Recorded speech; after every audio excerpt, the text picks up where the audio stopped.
روزے کے بارے میں بعض غلط باتیں پائی جاتی ہیں کہ جن کا حقیقت سے کوئی تعلق نہیں۔ ایک غلط فہمی یہ ہے کہ الٹی آنے سے روزہ ٹوٹ جاتا ہے کیا؟ تو درست مسئلہ یہ ہے کہ خود بخود کتنی ہی الٹی آئے اس سے روزہ نہیں ٹوٹتا، البتہ جان بوجھ کر انگلی منہ میں ڈال کر الٹی کی، وہ اگر منہ بھر ہوگی تو اس سے روزہ ٹوٹ جائے گا۔ ایک اور غلط فہمی کہ بحالت روزہ احتلام ہو جائے تو اس سے روزہ ٹوٹ جاتا ہے۔ درست مسئلہ یہ ہے کہ روزے کی حالت میں احتلام ہونے سے روزہ نہیں ٹوٹتا۔ تیسری غلط فہمی، کچھ لوگ سمجھتے ہیں کہ تھوک یا بلغم نگل جانے سے روزہ ٹوٹ جائے گا یا مکروہ ہوگا، اسی بنا پر وہ بار بار تھوکتے رہتے ہیں۔ درست مسئلہ یہ ہے کہ تھوک اور بلغم منہ میں نگلنے سے روزہ نہیں ٹوٹتا۔ ہاں، منہ سے باہر نکالا، مثلا ہتھیلی پر ڈالا، ہتھیلی پر تھوکا اور پھر اسے دوبارہ منہ میں ڈال لیا تو اب روزہ ٹوٹ جائے گا، مگر عام طور پہ ایسا کوئی نہیں کرتا کہ اسے لوگ گن کھاتے ہیں۔ چوتھی غلط فہمی، کچھ لوگ روزے میں تیل خوشبو لگانے کو صحیح نہیں سمجھتے۔ درست مسئلہ یہ ہے کہ یہ کام روزے کی حالت میں جائز ہے۔ کیا روزے کی حالت میں سرما لگانا جائز ہے؟ تو سرما لگانے سے بھی روزہ نہیں ٹوٹے گا، البتہ کاجل کا حکم سرمے والا نہیں، کاجل سے پرہیز کی جائے۔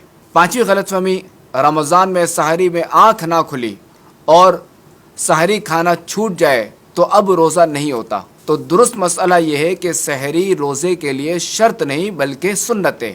رات میں نیت کر لی جائے یا پھر زوال کا وقت شروع ہونے سے پہلے نیت کر لی جائے تب بھی ٹھیک ہے، لیکن سحری کا وقت ختم ہونے کے بعد نیت کی جائے تو تین چیزیں خاص مد نظر رکھنی چاہیے۔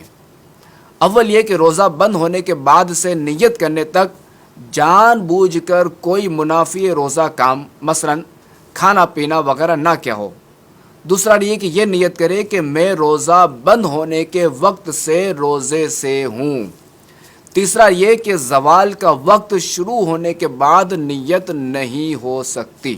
چھٹی غلط فہمی، رات میں غسل فرض ہو جائے تو اب روزہ شروع ہونے کے بعد کلی یا ناک میں پانی افطار کے وقت ہی ڈالیں گے۔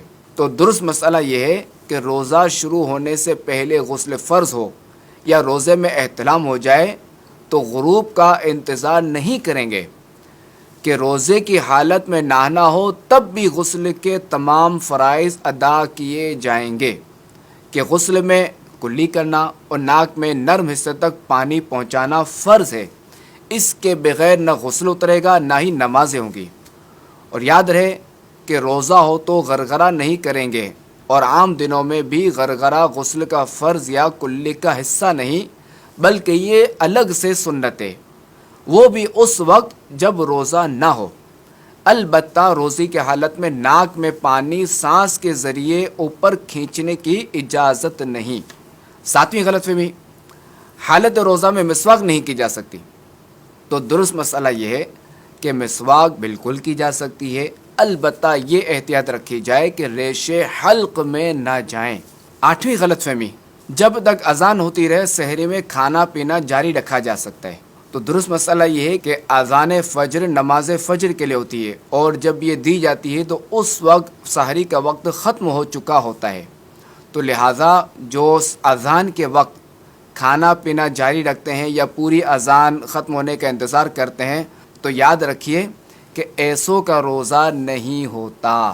نویں غلط فہمی، چوٹ وغیرہ لگنے پر خون نکل آئے یا خون ٹیسٹ کروانے سے روزے پر کوئی اثر پڑتا ہے۔ تو درست مسئلہ یہ ہے کہ جسم سے کوئی چیز باہر آئے اس سے روزہ نہیں ٹوٹتا، لہٰذا ٹیسٹ کے لیے خون نکلنے یا زخمی ہونے پر خون بہنے سے روزہ نہیں ٹوٹے گا۔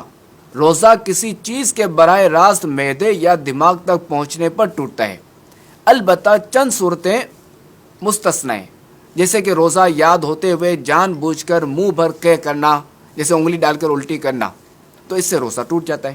10ویں غلط فہمی، روزے میں انجیکشن لگانے سے روزہ ٹوٹ جائے گا۔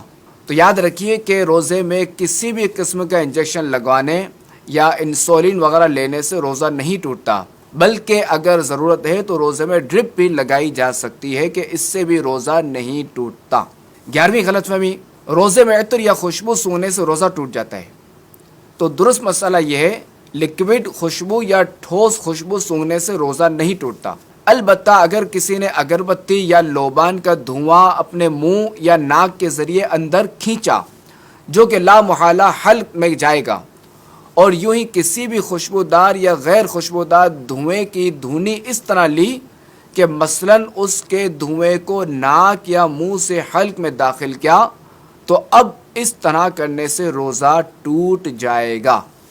اللہ کریم ہمارے روزے برباد ہونے سے بچائے اور ہمیں روزے کی نورانیت عطا فرمائے۔ آمین بجاہ النبی الامین صلی اللہ علیہ وسلم۔